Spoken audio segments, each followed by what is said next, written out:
हकायक तो हमें बताए हैं आमिर इलियास राना साहब ने, लेकिन आमिर ज़िया साहब, क्या ये वाकई खाली यही एक वजह है या कुछ और डीपर मिसअंडरस्टैंडिंग भी है दोनों जमातों के दरमियान? ये छोटे मोटे यही अपॉइंटमेंट, पोस्टिंग, ट्रांसफ़र, किधर कहाँ पे कौन सा अफसर पोस्ट होगा, किधर कौन सी असामी पीपल्स पार्टी को चाहिए है, जीबी में क्या शेयर चाहिए है, कश्मीर में क्या शेयर चाहिए है, ये उसके इर्द गिर्द ही है ये जो हम चपकलश देख रहे हैं? मारिए, दो सतह के ऊपर मैं समझता हूँ कि कंट्रडिक्शन या तजाद है पाकिस्तान पीपल्स पार्टी और नून लीग में। एक तो उनका इनहेरेंट है कि जो बहुत पुराना है, और जाहिर है कि अगर पंजाब की सियासत कल को पाकिस्तान पीपल्स पार्टी को करनी है तो कुछ ना कुछ उन्हें तनकीद भी करनी होगी, और इन दोनों जमातों में दिलों में कदूरत तो है। It's a marriage of convenience, हम सबको पता है। लेकिन समझना ये होगा कि सियासत के बड़े मंजरनामे पे दोनों जमातें एक दूसरे की मजबूरी हैं, और पीपल्स पार्टी कितने ही भी पोस्टरिंग कर ले, आप ये समझ लें कि वो उस असर को जायल करने की कोशिश करते हैं कि जी वो नून लीग की बी टीम बन चुके हैं, और वो मतलब है कि जब तक एक पीटीआई जैसा मुखालिफ उनके सामने है, जब तक इस सेटअप को चलाने की जरूरत है तो ये लोग साथ चलेंगे। और अभी इसमें वक्त है, इंतखाबात से कुछ अर्सा पहले पार्टी को बेस होगी, जनरल इलेक्शन जब भी होते हैं उस वक्त तो यकीनन होगी, क्योंकि ज़ाहिर है कि म्यान खींच कर आएंगे।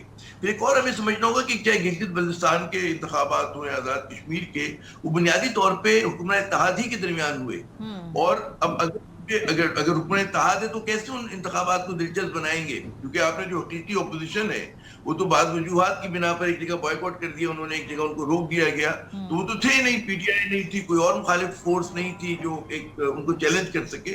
तो उन्होंने खेल को दिलचस्प बनाने के लिए, मगर उसमें बिलावल भुट्टो जरदारी साहब, उनका एक अंदाज सियासत है, उसमें वो बहुत ज्यादा आगे निकल गए, जिस तरह की उन्होंने गुफ्तगू की, आई वुड से कि जैसे उनको है कि नस्ल दर नस्ल लोगों ने जो है धांधली इसके वोट के जरिए हमेशा इंतखाबात में आए हैं।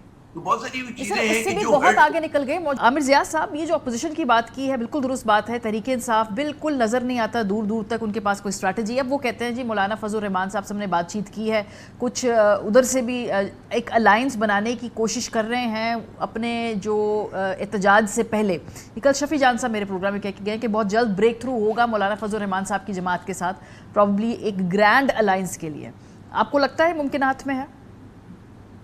पहली बात हुई कि जो आमिर इलियास राना साहब ने तनकीद की पीटीआई पे कि नजर नहीं आ रही, तो वो पीटीआई की नादानियां बिल्कुल अपनी जगह हैं, और उनका जैसे पार्लियामेंट की जो कमेटीज हैं उनसे बाहर आ जाना, और स्ट्रेटेजी उसकी भी कई वजूहत हैं कि उनकी जो क़यादत, आज़ाद क़यादत है, वो पार्टी से कितनी जुड़ी हुई है, उस पर तनकीद पुराने लोग करते हैं, फिर उनके ऊपर ज़ाहिर है कि पाबंदियां भी हैं। तो दोनों फैक्टर्स हैं कि सब्जेक्टिव मसाइल भी हैं, उनकी अपनी नादानियां भी हैं, और फिर ऑब्जेक्टिव मुश्किलात जो हुकूमत ने और एस्टेब्लिशमेंट ने पैदा की हैं वो भी हैं। तो दोनों मिलाकर उसके नतीजे में लग रहा है कि जी पीटीआई मकबूल होने के बावजूद जो है वो इम्पैक्ट नहीं डाल पा रही, जिसमें तो कोई दो राय नहीं है।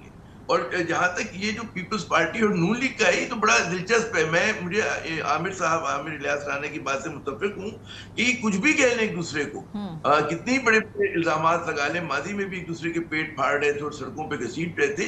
इनकी जब जरूरत होगी, मैरिज ऑफ कन्वीनियंस इनको चलानी होगी, तो बड़े मजे से बैठ जाएंगे और भाई बहन बन जाएंगे और उनको अंकल कहने लगेंगे, जो भी आप अच्छा सा नाम रख लें, वो कह रहे होंगे और बैठे होंगे। लेकिन ये मैं समझती हूँ बहुत ही पोस्चरिंग की लड़ाई थी जो आपने सही लफ्ज समझ के रौनक मेला इन्होंने बनाना था, और एक साइकोलॉजिकल वॉरफेयर है जिसमें पीटीआई है, कोई और इसके खिलाफ की जमात नजर ना आए, लगे कि यही दो जमातें आपस में यही गुत्थम गुत्ता है, एजेंडा वही है इनका, एक माशी पॉलिसी के हवाले से कुछ खास फर्क नहीं है, फॉरेन पॉलिसी के हवाले से फर्क नहीं है, सब कुछ एक है, लेकिन एक दूसरे से मुतलाजिम भी है।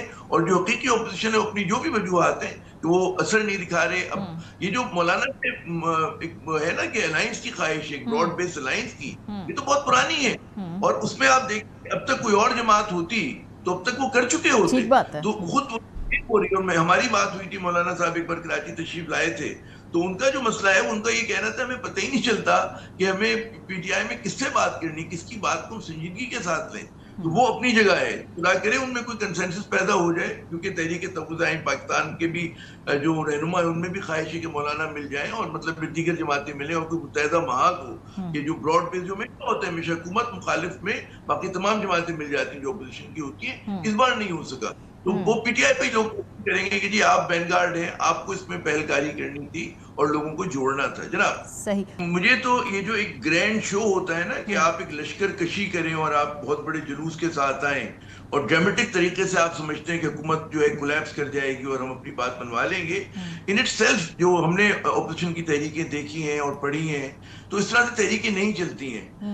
क्योंकि इस्लामाबाद हमें पता है कि स्ट्रेटेजिक हवाले से उसको रोक, वहां पे लोगों की आमद को रोकना निस्बतन आसान काम है। वहाँ अवाम जो है वो दूर है इस्लामाबाद से, तो हमेशा जो तहरीकें चलती हैं वो चलती हैं कि जी आप तसलसल के साथ करते हैं और कस्बे कस्बे शहर शहर करते हैं, और उसमें आपकी कोशिश ये होती है कि इंतजामिया को आप थका दें। उसके लिए आपको बहुत ग्रैंड जुलूसों की जरूरत नहीं होती। 200-400 लड़के निकल के आप हंगामा करते हैं, सड़क करते हैं, एहतजाज करते हैं और चले जाते हैं। हमने MRD की तहरीक में खुद मतलब ये करते हुए देखा लोगों को, बतौर तालिब इल्म हम लोग इसको चीज को देख रहे थे। उसके बाद भी आप कहीं भी देख लें तो ये नहीं होता कि कोई ग्रैंड होता है। अच्छा, फिर आप देखें ना कि आप अगर जुलूस लेकर आते हैं, 2-4 लाख का भी जुलूस आते हैं, चले, तो आपको बैतुल खला का बंदोबस्त करना है, खाने का करना है, पीने का करना है, जो आपको हालात पता है, माजी का तजुर्बा आपके पास है, आप वो मैदान नहीं सजा सकते। तो आप ऐसा काम क्यों करें कि जहां पर आप आकर बैठ ना सकें। जब आप फौज को लेके चलते हैं, मैं एक इस्तियारे के तौर पे कह रहा हूँ, तो उसकी पूरी सप्लाई लाइन देखते हैं, पूरा देखते हैं कि जी उसका एग्जिट प्लान क्या होगा, डे 1 पे क्या करेंगे, डे 2 पे क्या करेंगे, हमारे जो मुखालफीन है वो क्या करेंगे।